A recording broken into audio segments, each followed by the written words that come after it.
BBC Sounds. Music, radio, podcasts. Hello and welcome to the Farming Today podcast with me, Charlotte Smith. In this episode, the week when beavers got the official go-ahead for a return in England. This announcement is one of the most significant and historic achievements in conservation in my 25 years working in conservation. We've heard more of this. As farmers protested at the National Farmers Union conference, which was dominated by inheritance tax. Government, you must correct this urgently. Even if the conversation gets difficult, I will always show up to have it because I respect this union and I respect British farming. More from the Secretary of State Steve Reed and NFU President Tom Bradshaw later. Let's start, though, with greenhouse gas emissions from farming, which were highlighted this week in the latest recommendations from the Climate Change Committee, which we'll talk about in a moment. Because on Farming Today, we spent the week talking about bulbs. And yes, there is a link. An extract from daffodil bulbs is being added to cattle feed in a research project at SRUC, Scotland's Rural College. It's aimed at reducing methane emissions. They've called it Dancing with Daffodils, as Nancy Nicholson discovered when she went to meet Dr. Jamie Newbold, one of the leaders of the research team. Jamie Newbold and I are just walking into the Beef Research Unit on one of the college farms on the outskirts of Edinburgh, and the animals are incredibly quiet, Jamie, because they've just been fed. Yeah, they're all quite happily munching away. And presumably they're also emitting methane while they're doing that. They do. How do these daffodil bulbs help reduce emissions? What we're working on is an extract from daffodils, amanthamine, that manipulate the rumen of the animal. So probably important to say that I don't recommend anybody feeds daffodil bulbs. I think they might have some dead cattle quite quickly. These cattle that we've got in front of us are probably 400 kilograms, and they'll have a rumen of about 80 litres, about the size of a domestic dustbin. In that rumen, there's a large amount of microbial fermentation, which is what allows these animals to use the things that you can see in front of them, hay and silage. Yeah. Because the microbes in the rumen can ferment that, the animals can live off the products of the fermentation. One of the side effects of that fermentation is that methane is produced, which, as we know, is a troublesome greenhouse gas. And one of the big areas that SIUC is involved in is just trying to understand that fermentation so that we can decrease the amount of methane that's produced. And do you have evidence that it does actually work? We've just completed our first very small animal trial with about 6 of these animals being fed glutamine, and we saw increases in the amount of food the animals ate, so they ate more, so they would have grown quicker, but with no increase in methane. So in terms of the overall methane yield, it was down by about 20%. There has been a lot of consumer backlash recently against the feed additive Bovaer. That gives an indication, I suppose, of the distrust in feeding unusual or unnatural products to livestock, and it's been a bit of a PR disaster. How do you think this product would go down? With the amanthamine, the daffodil extract, of course, we have some advantages. It's a natural extract, so it's a plant extract. We will, obviously, have to do the work to prove it's safe, and that will be the next 3 years' work for us. The early signs are that we'll see productivity benefits. And one of the challenges with Bovaer is very effective at reducing methane, but very little in it for the farmer. We reckon with the results we've got, we would have finished those animals 50 days earlier. They'd have gone off the farm 50 days before. That's significant. And that's a significant profit margin for the farmer, and obviously a reduction in emissions because they're not on the farm to be emitting. The project's called Dancing with Daffodils. Yeah. Now that has to be the most poetic name I've ever seen for scientific work. And there's even a quote from Wordsworth on one of the releases I saw. It's a bit incongruous when you're talking about methane, is it not? No, my family farm in the Lake District. So you're responsible? I was responsible. I spent a lot of time in my childhood with Wordsworth poetry. The poetic Dr. Jamie Newbold talking about daffodils, appropriately enough, on St David's Day. In its latest report, the Climate Change Committee calls for a transformation in UK agriculture. The CCC advises the UK government on ways to reduce emissions to meet net zero by 2050. Its seventh report sets out a plan from 2038 to 42. Well, the committee recommends a 27% drop in the number of cattle and sheep, and that we all eat less meat. It wants to see more woodlands, more peatlands re-wetted, and more energy crops being grown. Well, for this report, the CCC set up an agricultural advisory group, and its report argues that well-managed livestock bring multiple benefits, pointing out that meat produced in the UK has lower emissions than that produced in some other countries. It calls for better data and for more help for farmers adapting to the realities of climate change, from flooding to disease, while margins are low and prices and output volatile. Emma Pinchbeck runs the Climate Change Committee. Right now, agriculture is not the biggest problem in the economy. What we're talking about in terms of delivery for the next 5 to 10 years is really focused on heat and transport and clean power and other areas of the economy. But by the time of this carbon budget, agriculture is a bigger remaining issue in the economy. And so we're talking about agriculture to sort of get ready for the late 2030s and early 2040s. Now, this time round, you had an agriculture advisory group. I think it's fair to say they're not quite on board. They talk about the benefits of livestock, that it's better to produce meat here than in some other places and then export it. You don't agree, I'm assuming? We actually do agree with that. One of the messages in the report very clearly, having worked with farmers quite closely in the development of the advice, is that we see farmers and landowners as important to providing the solutions of the future. And what we've tried to do is look at land use in the round, so that wherever livestock might be coming out of farms, there are alternative revenue streams, whether that's growing biocrop, having some role in tree planting in some way, or indeed having renewable energy on your farm. There has been a fairly furious response from some parts of the farming industry to this.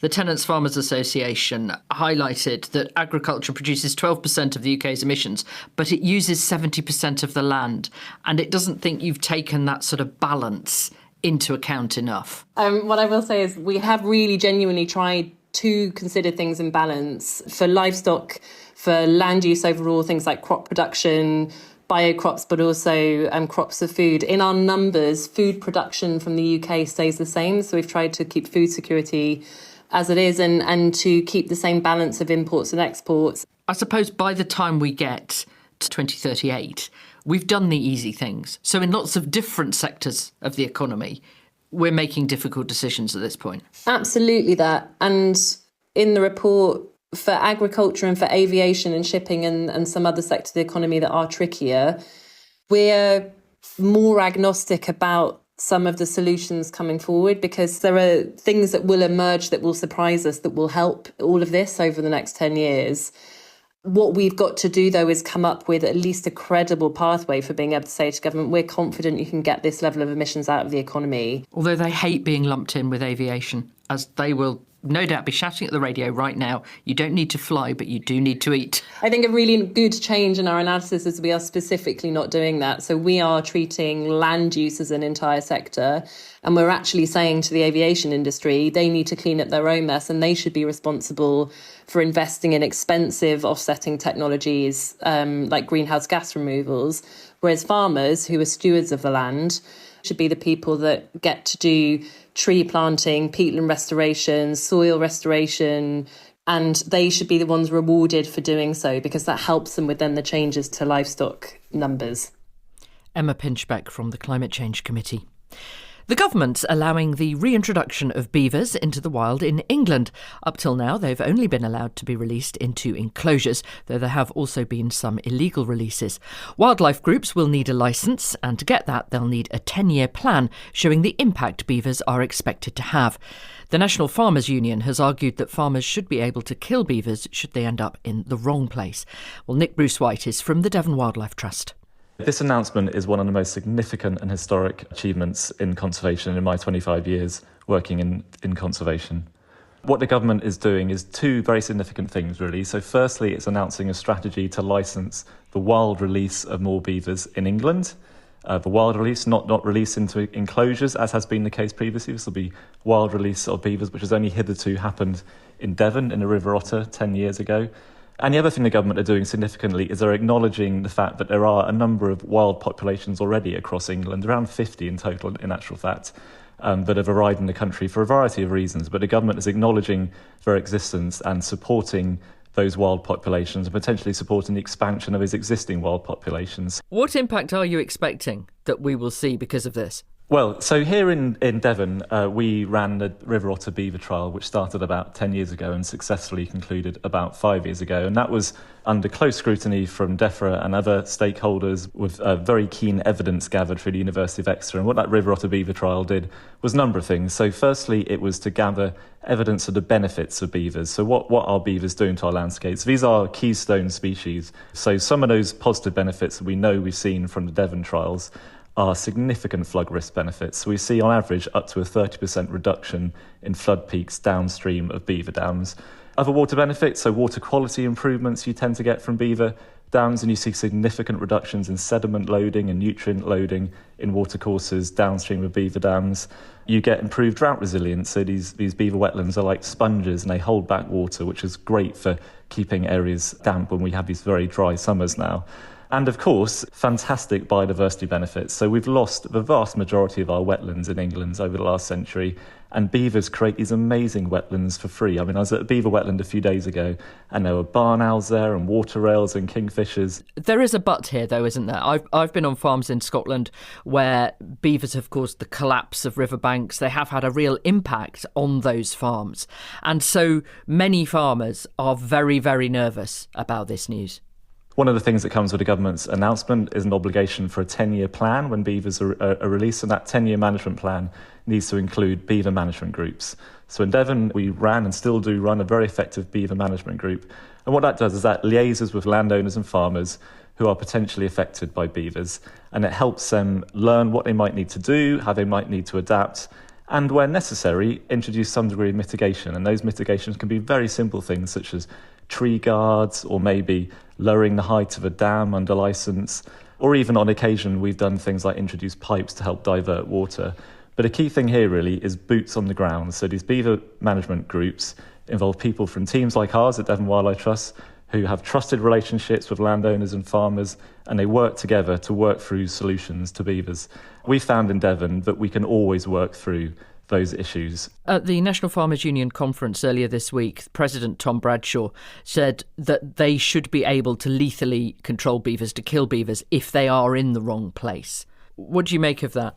I think it's really premature. At the eve of the start of reintroducing extinct species that's been gone from this country for centuries, I think it's really premature to be speaking like that. Well, I think what they would say is, if you're going to reintroduce the species, you have to have a plan for if it goes a bit wrong. Yes, and such a plan does exist. And this is where I think some of the NFU's rhetoric is slightly disingenuous, because such a plan does exist. With those beaver licences comes the obligation to follow a 5-step management approach. It is true to say that the very last step of the very last step within that management approach is consideration to lethal control. But we are decades and decades away from England being anywhere near to, carrying capacity with beavers.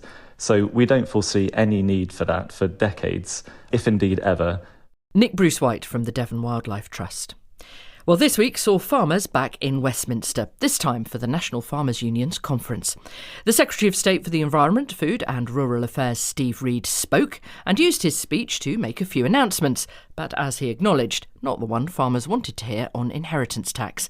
He talked about the Farming in Protected Landscapes programme, which is being extended until 2026, an increase in payments to farmers in higher level stewardship schemes, and he confirmed 5 years of seasonal worker visas, though he did say that in the long term, farmers needed to look at other solutions. The National Farmers Union's president, Tom Bradshaw, talked about a sector in crisis and called the government's plans on inheritance tax morally wrong.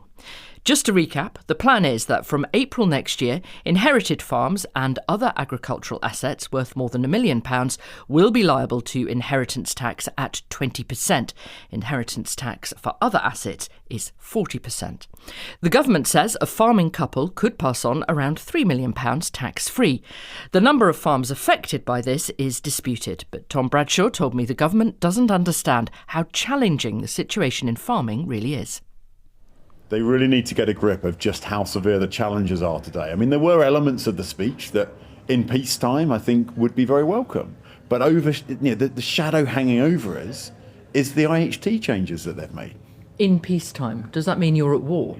Well, it feels like that. You heard David Passmore talking about his elderly mother and the position she finds herself in. And then you see no contrition, no empathy from the Secretary of State. Well, he did apologise for the situation. No, he didn't. He apologised for the shock that the industry faced with the policy that was made. Steve Reed talked a lot about other things away from inheritance tax. He stressed the need to make farming profitable. And he talked about, for instance, setting up a new Farming Profitability Unit in DEFRA. I hope that a Farming Profitability Unit can deliver a vision that makes the industry more profitable. First of all, we need core standards for imports so that our farmers are not continually undermined by product that would be illegal to produce here. We need a planning system that works so that we can build the infrastructure that delivers for the future. The public procurement bit, we need to make sure that's a viable marketplace so that members can really access it but make profit from doing it. And so there are elements in there which we clearly can get behind and work with them on to deliver in partnership. The Secretary of State did make a few announcements. He talked about a 5-year extension for the seasonal worker visa scheme. And that's really welcome. We've been working for a long while to secure a 5-year seasonal worker visa. The horticultural sector's got huge opportunity for growth. It can't do that without the people. He also talked about working with farmers to plot out the next 25 years in this farming roadmap. He talked a lot about cooperation, about collaboration. Given the mood in the room because of the inheritance tax, how easy is that going to be? I think it's really important that we do take these opportunities and that we can plan for the future, because it is 10, 15, 20 years down the road that these decisions will be having impact for. So if we shut the door today, we're going to live with the consequences of that for a long while. So as an industry, we do have to be willing to work on those solutions and work with DEFRA, with the Secretary of State. Look, Steve and I have had challenging conversations, but we have also built up a trusting relationship where we can be honest with each other about the challenges the industry faces. And I think we do need to work through that in partnership with government. The National Farmers Union President Tom Bradshaw. Well, as I mentioned, the Secretary of State Steve Reed did get a fairly frosty reception. It was largely polite, although there was a small demonstration on inheritance tax in the hall during his speech. Well, while Mr. Reed was keen to talk about other issues, the questions afterwards brought him back to just one thing. This is Joe Stanley, NFU County Chair for Leicestershire and Northamptonshire and Rutland. Regardless of everything you've just said in the last half hour, this is the issue which is sucking all the oxygen out of the room for everything else that we might talk about. Mr. Reed told me that wasn't the case. Well, inheritance tax isn't dominating everything for me at the moment, actually. We've been talking to the farming sector, the NFU and others, about how we can make the sector become more profitable, how we can protect agricultural land from the demands for putting it to other uses. And we've announced the land use framework for dealing with that. Just today I've been announcing things like how we're going to spend more of the public purse for food procurement on British food, so we can put money straight into the pockets of British farmers, how we're going to invest more in technology so that we can give farmers the means to become more profitable into the future.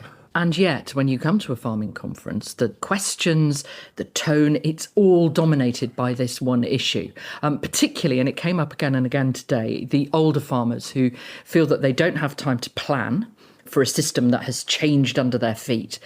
Is there any plan from you, from the government, to try and mitigate things for those older farmers who fear that unless they die before next April, their families may lose the farm? Change from one system to another is always going to be difficult. And I recognise, and I'm very sorry about those individual cases where People are finding these things difficult. But I would still maintain that underneath all of this, the real problem facing British farming is it's not profitable. And indeed, you've announced the creation of a Farming Profitability Unit within DEFRA. What is that?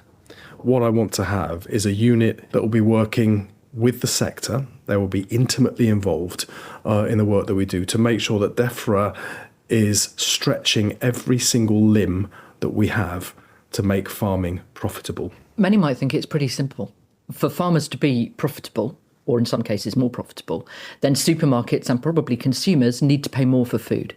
It isn't just about that. It's about how we can invest in technology to make farming more productive. You can reduce their costs. The money that we're putting into the National Biosecurity Centre at Weybridge, so that we're minimising the likelihood and impact of animal disease, which can be devastating for the sector. That's about profit. There's so much we can do to help farm businesses turn a fair profit. One of the other things that came up that I just want to very quickly touch on is cheaper imports, particularly crops grown with chemicals which are not allowed to be used here. Farmers are very keen to be protected from that. Is that on your agenda? Yeah, it is. I mean, I've long thought it's a strange situation where neonics are banned, but every year the previous government gave an exemption. That's clearly not sustainable. We're not giving those exemptions anymore. But what farmers will point out is that we're not allowed to use, for instance, neonics in this country, and yet we happily import crops which have been grown using them. Yeah, it's a fair point. No, it's a fair point, and I see it. And that's why I say we need to move on to look at that next. You've got so many plans for farming. You've got so much to talk about. Are you confident that farmers, because they are so angry, we had protests during your speech, we've got tractors outside again, are you confident they are going to work with you on all of this? Of course I am. Farmers want their businesses to succeed and thrive and be viable into the future.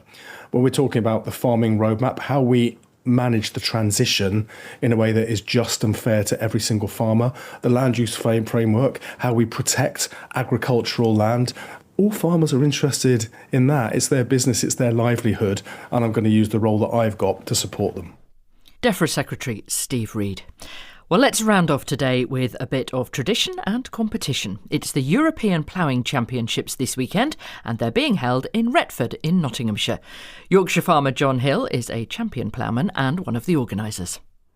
Well, this is quite unique. We, as the Society of Ploughmen, are hosting the event in England for the Europeans, and so we have ploughmen from all over Europe, Czech Republic, Holland, Germany, Switzerland, Belgium.